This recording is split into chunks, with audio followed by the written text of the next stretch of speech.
All right, we are here with CXTV at the start of the Women's Elite Race in Vinton, Virginia. It's the first round of the Trek USCX series, and it's Go Cross. We got a full field, top-notch women racing in this one. Maghalie Rochette is out there. There's Kaya Musgrave, Mia Asseltine on the front row for this one. We also have Mana Backer, who is in the field. Carolyn Manny, who's back, and she has taken the whole shot. Manny coming around that first turn in the lead in Roanoke.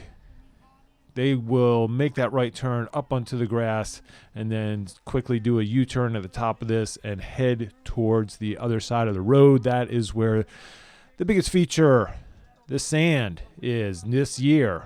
2 dump trucks of sand poured into the existing sand pit at Fallon Park. Turned a feature that was hit or miss in the past. Sometimes it was okay, sometimes it was pretty easy to make it through. It is a legitimate sand obstacle, almost like a mini coxida out there. It's definitely one that everyone was talking about before this race started. All right, Manny leading the way. Musgrave in second. I think that was Lauren Zerner in third place early on in this one. Sydney McGill, your Pan American champion, in fourth place. Everybody strung out early for this race. Field of over 25 riders. Manny leads them into the sand, makes it about halfway, two-thirds of the way through before having to dismount. Musgrave in second, McGill in third, Rochette in fourth, Manenbacher in fifth, and the rest of the field as they make their way through the sand for the first time.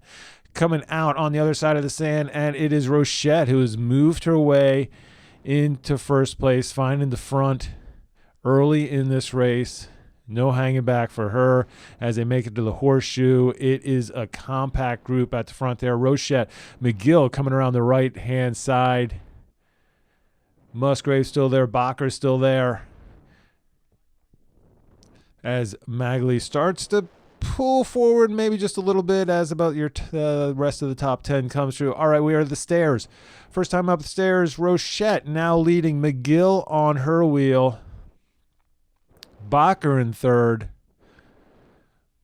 Asseltine up there. And Mani shaking her head as she tails this lead group, getting a little broken off with Bacher as they head to the planks for the first time. You got flyover, planks, and then that sets up to cross the road to Meigs Mountain. Most difficult part of this course. Used to go up 13, 14 degree climbs twice. This year, you go up 3 times. So one more ascent of Meigs Mountain put into this one. This is just the early incline of this race. It'll dip back down before the real climbing starts. Rochette already with about a second lead over McGill. Bacher just trying to hang on in third place with all the climbing. Definitely not her favorite part of this course.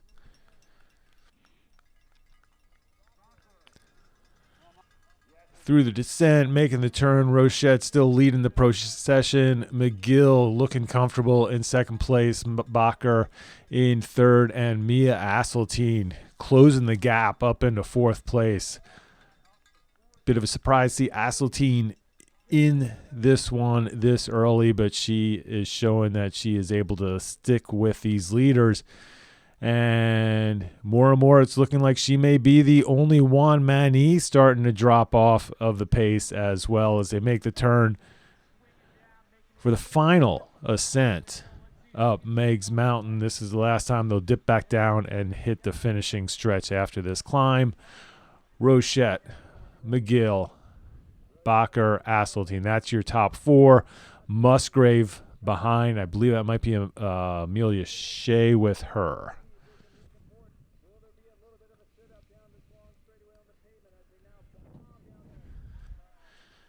All right, still together as they finish up the first lap of this race. Going to make the right turn into the finishing stretch. Rochette still leading, McGill in second. Bacher in third, Asseltine in fourth. Rochette not asking anybody else to take the lead on lap 2.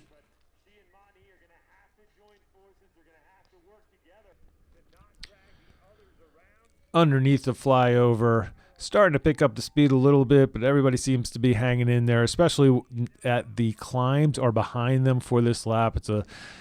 The pace is hard, is fast. It's definitely not easy, but it's not as hard as all the climbing on the backside of this. There is Caroline Mani trying to keep pace as we head to the sand for the second time. This may be where Mani can catch back up. She was successful through the sand on the first go of it. Rochette about halfway through before having to dismount. Everybody else following suit.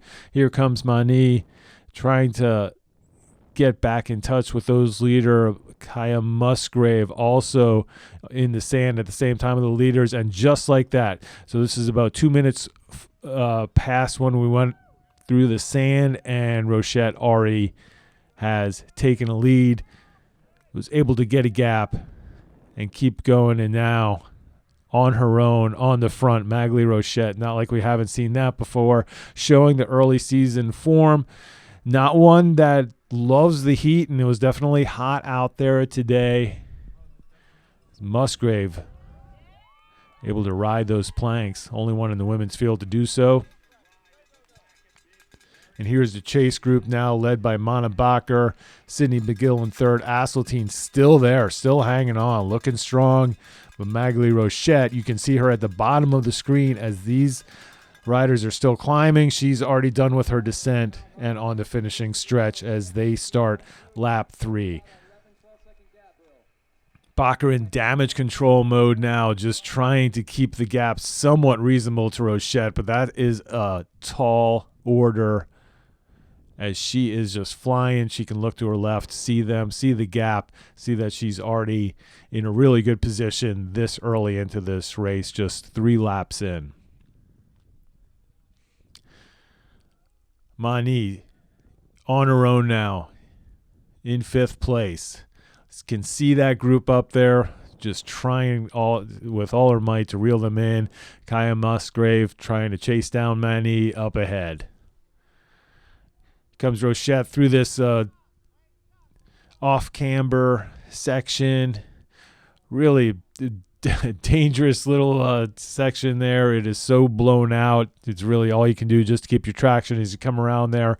And then we have the stair section right after that. Here is Rochette coming up the stairs.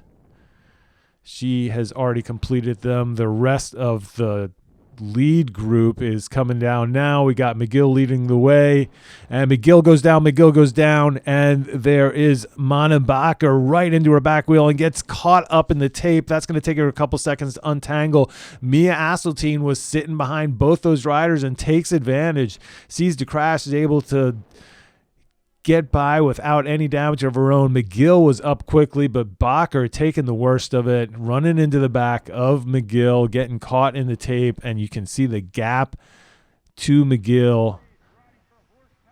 The crash caused the damage, so that is really a shakeup in behind, and Mia Asseltine has taken advantage, and she is off.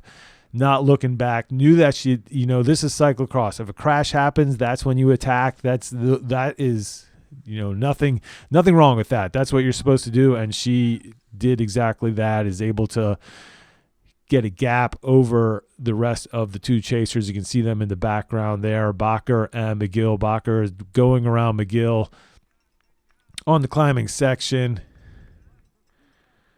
That looks like it was a definitive move in this race. As we can see, Rochette already on her descent as Bacher moves around McGill coming up the hill.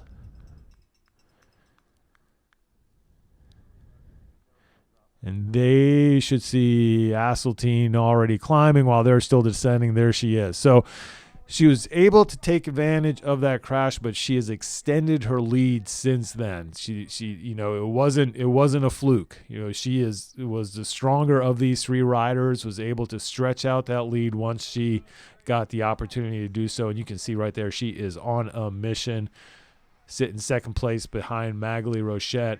And now Bacher able to distance herself from Sydney McGill, working her way up the climb. McGill just trying to keep contact with Bacher as they get a little respite on that descent. Looking at lap 4, and you can see that the gap has already grown between third and fourth place. That's Bacher and McGill. Meanwhile, Rochette is just cruising out front. Asseltine also looking good in the sand. Can't see anybody else in that picture, so she's got a nice lead. And now Bacher also can't see anybody behind her. She has extended her lead over McGill in fourth place. Bacher still working hard, still in that damage control. All she wants today is the podium. She's looking at the overall for the series, and points are points, so she wants to stay in third place. Here we got McGill struggling up the climb in the second half of this race now. All spread out, all over the course. 2 laps to go. Rochette just in cruise control. At this point, she's thinking about tomorrow, thinking that she can take a little bit of her foot off the gas, maybe save some matches for tomorrow since she's got this one in hand. Probably the same thought for our top 4 riders right now. They're all pretty secure in where they are. There's big gaps all the way up and down the field, as Rochette just looking smooth on her final lap. And here she is. She is going to take the opening round of the Trek USCX series at Go Cross. Mia Asseltine, breakout ride for her. I think she might have put up 3 fingers there instead of the 2, and then she changed it. Second place for her. Mana Bacher coming in third place. There is your podium, day 1, Women's Elite.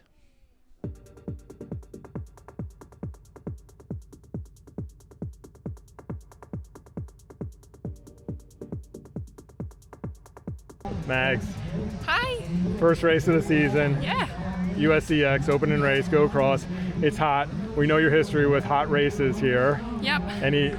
What's your planning going into this one, knowing that? Well, first, I decided this year that I didn't want to suck at hot races anymore. I decided that I spent too many years of my career saying I don't like hot races. So I decided I would find solutions to be better at it. I spent a lot of time in the sauna this summer, and I think it helped.